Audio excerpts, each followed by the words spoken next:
በቅርቡ የተሰሩ ጥናቶች እኛ ከምናስበው በላይ የሰው ልጅ ባህሪና ተግባር የሚጋሩ እንስሳት መኖራቸው ይፋ ተደርገዋል። እነዚህ እንስሳት በተፈጥሮ ከተሰጡት የተግባርና የማሰብ ክህሎት ባሻገር የሰው ልጅ ተግባርና ፍላጎት እንዲሁም ባህሪ ተላብሰው ተገኝተዋል። በዚህም ተግባራቸው ሰዋዊ ድርጊትን የሚፈጽሙ እንስሳት ተብለዋል። የመጀመሪያው አይጥ ሲሆን አይጥ ከሰው ልጅ የሚያመሳስላት በርካታ ነገሮች አሉ። ይህቺ በቤትና በዱር የምትኖር ትንሽ እንስሳ ከሰው ልጅ ጋር የሚያመሳስላትን ባህሪ ሳይንቲስቶች ይፋ አድርገዋል። አይጥ ልክ እንደ ሰዎች ፒዛ በጣም ትወዳለች፣ ደረጃዎችንም መውጣት በጣም ያስደስታታል ተብሏል። ሰሞኑን ይፋ የተደረገው የተመራማሪዎች ግኝት አይጥ እንደ ሰው ስትኮረኮር ትስቃለች ይላል። ሌላው የሌሊት ወፎች ናቸው። ሴት የሌሊት ወፎች ሰዎች የተቃራኒ ጾታቸውን ጠረን በማሽተት እንደሚነቃቁ ልክ እንደዚሁላ ሴት የሌሊት ወፎችም በወንድ ጓደኞቻቸው ጠረን ወይም ሽታ ከተኙበት የሚነቁ ሲሆን መንፈሳቸውን በማደስ ደስ ይሰኛሉ ነው የተባለው። በዚህም የጓደኞቻቸውን ሽታ በመለየት ከሰው ልጆች ጋር ይመሳሰላሉ።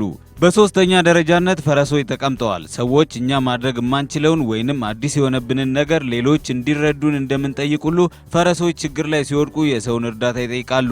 የአሜሪካ ተመራማሪዎች የሰው ልጅ ብቻ ሊያገኘው የሚችለውን ምግብ በባልዲ ውስጥ አድርገው የፈረሶችን የማሰብ አቅም የለኩ ሲሆን ፈረሶቹ ምግቡን የት እንዳለ ቢያውቁም ማግኘትና መመገብ ሳይችሉ ይቀራሉ። ይህን ጊዜ ታዲያ ምግቡን ከያዘው ባልዲ አጠገብ ሆነው ተንከባካቢያቸውን አይን ያዩታል። በአይናቸው ይማጸኑታል። በአገጫቸው እየነኩ ምግቡን እንዲሰጣቸው ምልክት ያሳዩታል። ፈረሶች ተንከባካቢያቸው ምግቡን በቀላሉ ባያገኘውና ለመስጠት ቢቸገር ያለበትን በመጠቆም እንደራባቸው በምልክት በማሳየትና በመተሻሸት መለመናቸው የሰው ልጅ ባህሪ መላበሳቸውን ያሳያል ነው የተባለው። በአራተኛ ደረጃነት ውሾች ይገኛሉ። ውሾች በአቅራቢያቸው የሚገኙ ሰዎች በቅርብ ጊዜ ምን እንደሰሩ ያውቃሉ። የማስታወስ ብቃታቸውም ከፍተኛ ነው ተብሏል። ውሻ ያላችሁ ሰዎች ይህን ልብ ብላችሁት ይሆን? ከውሾቻችሁ ፊት የሰራችሁትን ስራ ውሻችሁ ረስቶታል ብላችሁ ብታስቡ ተሳስታችኋል የሚል ግኝት ይዞ የመጣ አንድ ጥናት ውሻ ልክ እንደ ሰው የማስታወስ ችሎታ አለው ብሏል። ተመራማሪዎች ይህን ለማወቅ ውሻውን ልክ እኔ እንዳደረግኩት እናንተ ማድርጉ የሚል ዘዴን ይጠቀማሉ። በተግባርም በመተኛትና በመነሳት ለውሾች ያሳያሉ። ከአንድ ሰዓት ክፍተት በኋላም ሰዎች ሲሰሩት የቆዩትን እንዲደግሙ ውሾቹን ሲያዟቸው ያለምንም ስህተት በተግባር ፈጽመውታል።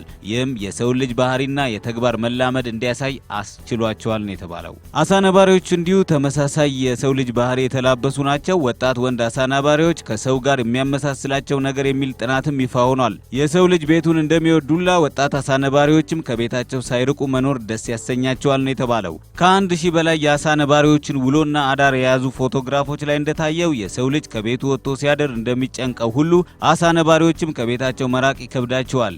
ቤታቸውንም ትተው መራቅ አይሆንላቸውም ተብሏል። ጥናቱ ይህን የወጣት አሳ ነባሪዎች ተግባር ቤታቸውን ለሰከንድ ትተው መውጣት ከማይፈልጉ ወጣት የኮሌጅ ተማሪ አሜሪካውያን ጋር አመሳስሎታል።